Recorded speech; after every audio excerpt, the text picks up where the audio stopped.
आचार्य श्री सिद्ध सिंह दिवाकर कृत है। आचार्य श्री द्वारा इसकी रचना उज्जैन में राजा विक्रम के शासनकाल में की गई थी। कहते हैं कि इसकी रचना के समय चमत्कारिक घटना घटी थी। जैसे ही आचार्य द्वारा स्तोत्र पढ़ा गया, पृथ्वी में भीषण विस्फोट के साथ भगवान पार्श्वनाथ की मूर्ति प्रकट हुई। इस प्रकार यह चमत्कारिक स्तोत्र है। प्रस्तुत है श्री कल्याण मंदिर स्तोत्र। कल्याण मंदिर मुदारमवत्य बेदी भीताभय प्रदमनिन्दितमङ्घ्रिपद्मम् संसार सागर निमज्जदशेष जन्तु पोतायमानमभिनम्य जिनेश्वरस्य यस्य स्वयं सुरगुरुर्गरिमाम्बुराशै स्तोत्रं सुविस्तृतमतीन विभुर्विधातुं तीतेश्वरस्य कमटस्मयधूमकेतुस्तस्याहमीश किल संस्तवनं करिष्ये सामान्यतोऽपि तव वर्णयितुं स्वरूपमस्मादृशा कथमधीश भवन्त्यधीशा दृष्टोऽपि कौशिकशिशुर्यदि वा दिवान्दो रूपं परूपयति किं किल धर्मरश्मि मोहक्षयादनुभवन्नपि नाथमृत्यो नूनं गुणान् गणयितुं न तव क्षमेत कल्पान्तवान्तपयस प्रकटोऽपि यस्मान् मीयेत केन जलधिर्ननु रत्नराशि अभ्युदतोऽस्मि तव नाथ जडाशयोऽपि कर्तुं स्त्वं लसदसङ्ख्यगुणाकरस्य बालोऽपि किं न निजभावो युगं वितत्य विस्तीर्णतां कथयति स्वदीयाम्बुराशि ये योगिनामपि न यान्ति गुणास्तवेश वक्तुं कथं भवति तेषु ममावकाश जाता तदेवमसमीक्षितकारितेयं जल्पन्ति वा निजगिरा ननु पक्षिणोऽपि आस्तामचिन्त्य महिमा जिनसंस्तवस्ते नामापि पाति भवतो जगन्ति तीव्रातपोपहत पान्तजनान् निधाग्ये प्रीणाति पद्मसरस सरसो नीलोऽपि यद्वतिनी त्वयि विभूषितिलीभवन्ति जन्तोक्षणेन निबिडा अपि कर्मबन्धा सद्यो भुजङ्गममया इव मध्यभाग मभ्यागते वनशिखण्डिनि चन्दनस्य मुच्यन्त एव मनुजा सहसा जिनेन्द्र रौद्रैरुपद्रवशतस्त्वयि वीक्षितेऽपि गोस्वामिनी स्फुरिततेजसि दृष्टमात्रे चौरैरिवाशु पशव प्रपलायमाने त्वं तारको जिनकतं भविनान्त एव त्वामुद्वहन्ति हृदयेन यदुत्तरन्त यद्वादृतिस्तरति यज्जलमीशनूना मन्तर्गतस्य मरुत सकिलानुभाव यस्मिन् हर प्रभृतयोऽपि हतप्रभावा सोऽपि त्वया रतिपतीक्षपितक्षणेन विद्यापिता उत भुज पयसातयेन पीतं न किं तदपि दुर्धर वाडवेन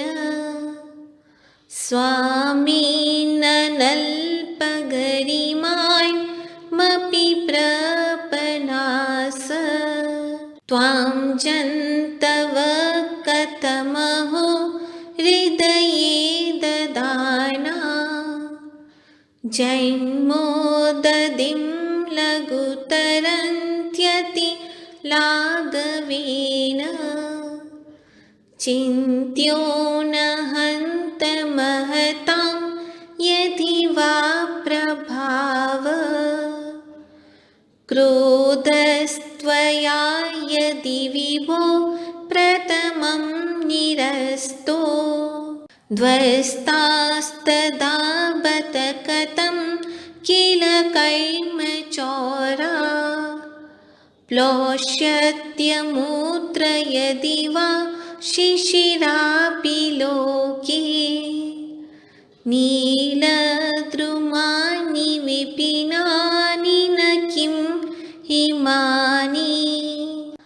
त्वां योगिनो जिन सदा परमात्मरूप मन्वेषयन्ति हृदयाम्बुज कोशदेशे पूतस्य निर्मलरुचिर्यदि वा किमन्य दक्षस्य संविपदं ननु कैनिकाया ध्यानाज्जिनेश भवतो भविनक्षणेन देहं विहाय परमात्मदशां व्रजन्ति तीव्रानला दुपलभावमपास्य लोके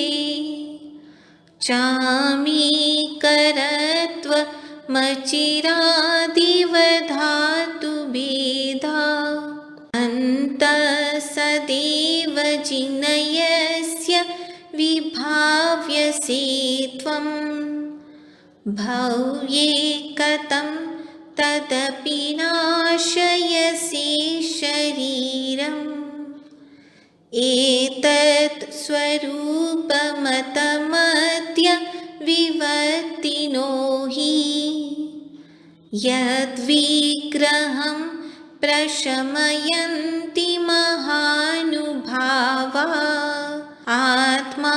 मनीषिभिरयं त्वद्भेदबुद्ध्या ध्यातो जिनेन्द्र भवतीह भवन्प्रभाव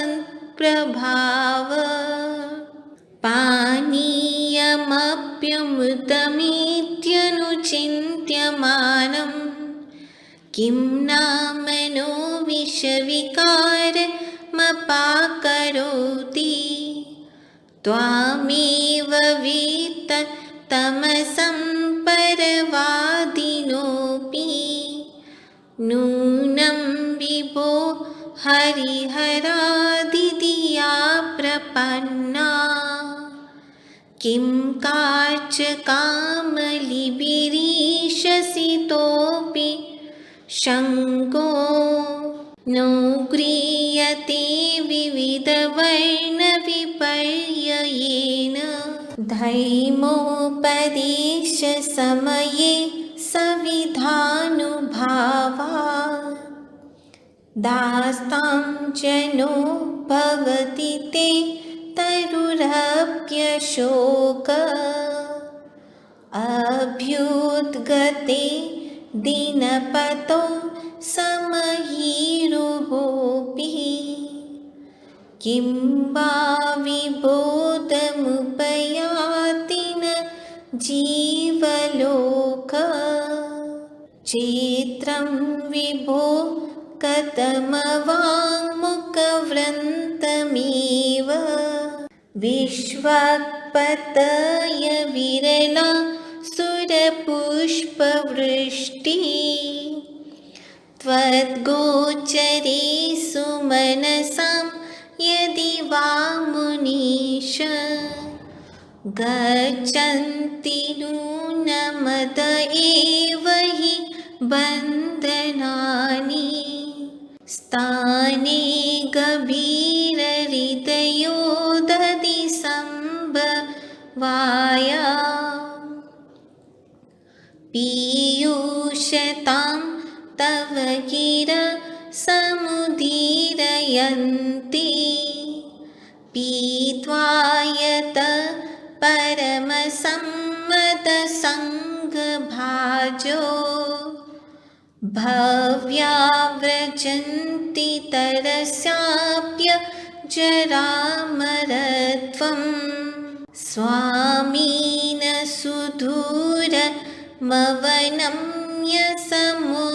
समुत्पतन्तो मन्ये वदन्ति शुचय सुरचामरौघा यस्मै नतिं विदधते मुनिपुङ्गवाय ते नूनमुद्वगतय खलु शुद्धभावा श्यामं गभीरगिरमुज्ज्वल हेमरत्न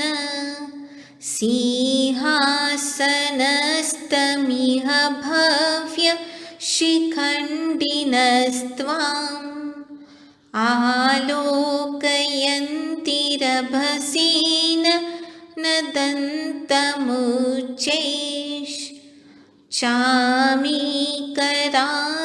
चामीकराद्रिशिरसीव नवाम्बुवाहम् उद्गच्छता तव शितिधुतिमण्डलेन लुप्तैश्च छवीर शोकतरुरभूः सान्निध्ययोतोऽपि यदि वा तव वीतराग निरागतां व्रजति को न सचेतनोऽपि भो भो प्रमादमवधूय भजत्वमेन मागत्य निवृत्तिपुरीं प्रति सार्तवाहम् एतन्निवेदयति देव जगत्त्रयाय मन्येन दन्नभिनभ सुरदुन्दुभिस्ते उद्योतितेषु भवता भुवनेषु नाथ तारन्वितो विदुरयं विहताधिकार मुक्ताकलापकलितो च वसी तातपत्र व्याजात्रिधा धृततनुर्ध्रुवमभ्युपेत स्वीं प्रपुरीत जगत्त्रयपिण्डितेन कान्तिप्रतापयश सामिव सञ्चयेन माणिक्यहेम रजत प्रविनिर्मितेन सालत्रयेन भगवन्नभितो विभासि दिव्यस्त्रजो जिननमत्रिदशादिपाना मुत्सृज्य रत्नरचितानपि मौलिबन्धान् पादौ श्रयन्ति भवतो यदि वा परत्र त्वत्सङ्गमे सुमनसो न रमन्त एव त्वं नाथ जन्म जलधिर्विपराङ्मुकोऽपि यत्तार्ययस्य सुमतो निजपृष्ठलग्नान्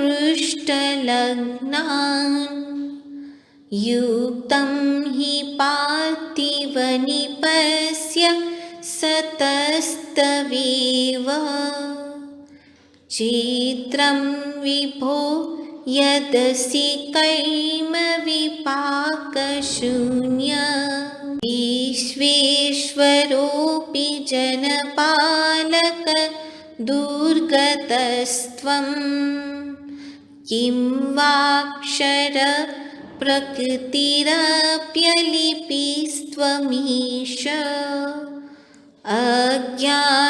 अज्ञानवत्यपि सदैव कथं चिदेव ज्ञानं त्वयि स्फुरिति विश्वविकासहेतु प्राग्भारसम्पृतनभांसि रजांसि रोषा दूतापितानि कमटेन शटेन यानि छायापितेस्तवननाथ हताशो ग्रस्तस्त्वमीभिरयमेव परं दुरात्मा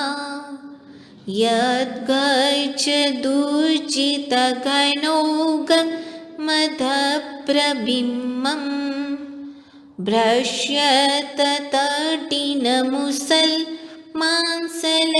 भ्रश्यततटिनमुसल्मांसलघोरधारं दैत्येन मुक्तमथ दुस्तरवारिदद्रै तेनैव तस्य जिनदुस्तरवारिकृत्यं ध्वस्तोरध्वकेशवृकृता कृतिमृत्यमुण्ड प्रालम्बवृद्धभयद वक्त्रविनर्यदग्नि प्रेतव्रज प्रतिभवन्तमपीडितोय सोऽस्याभवत् प्रतिभवं भवदुःखहेतु ध्यान्यास्त एव भुवनाधिपयेत्रिसन्ध्य माराधयन्ति विधिवत् विदुतान्यकृत्या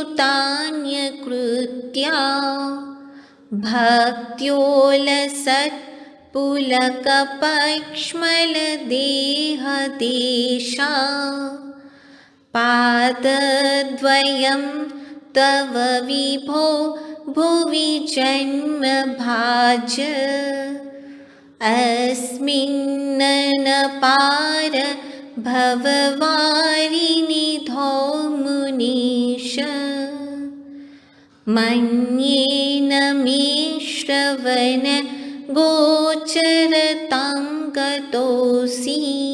आकर्णिते तु तव गोत्र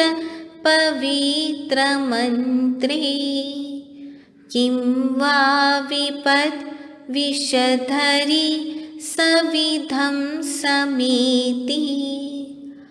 जन्मान्तरेऽपि त्वव पादयुगं न देव मन्ये मया महितमीहितदान दक्षम् तेनेह जन्मनि मुनीश पराभवानां जातो निकेतनमहं मिदिताशयानां नूनं न मोहतिमिरावृतलोचनेन पूर्वं विभो सकृदपि प्रविलोकितोऽसि मर्माविदो विधुरयन्ति हि मामनर्था प्रोद्यत्प्रबन्धगतय कथमन्यथेते आकर्णितोऽपि महितोऽपि निरीक्षितोऽपि नूनं न चेतसि मया विदुतोऽसि भक्त्या जातोऽस्मि तेन जनबान्धवदुःखपात्रम् यस्मात् क्रिया प्रतिफलन्ति न भावशून्या त्वं नाथ दुःखी जनवत्सल हे शरण्य कारुण्यपुण्यवसते वशिनां वरेण्य भक्त्यानते मयि महेश दयां विधाय दुःखाकरो दलन तत्परतां विधेहि निसंख्यसारशरणं शरणं शरण्य मासाद्य साधित रिपु प्रतितावदातम् त्वत्पादपङ्कजमपि प्रणिधानवन्द्यो वन्द्योऽस्मि चेदभुवन पावनहाहतोऽस्मि देवेन्द्रवन्द्यविदिताखिल वस्तुसार संसारतारक विभो भुवनाधिनाथ त्रायस्वदेव करुणार्द मा पुनीः सीदन्तमद्य भयद व्यसनं पुराशी यदिस्तिनाथ भवदङ्घ्रि सरोरुहाणां भक्तेयफल किमपि सन्ततसञ्चिताया तन्मे त्वदेकशरणस्य शरण्यभूया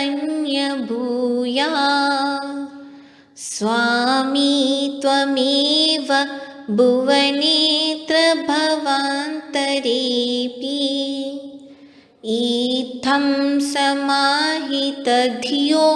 विधिवच्चिनेन्द्र सान्द्रोल्लसत्पुलककञ्चुकिताङ्गभागा त्वद्बिम्बनिर्मलमुकाम्बुज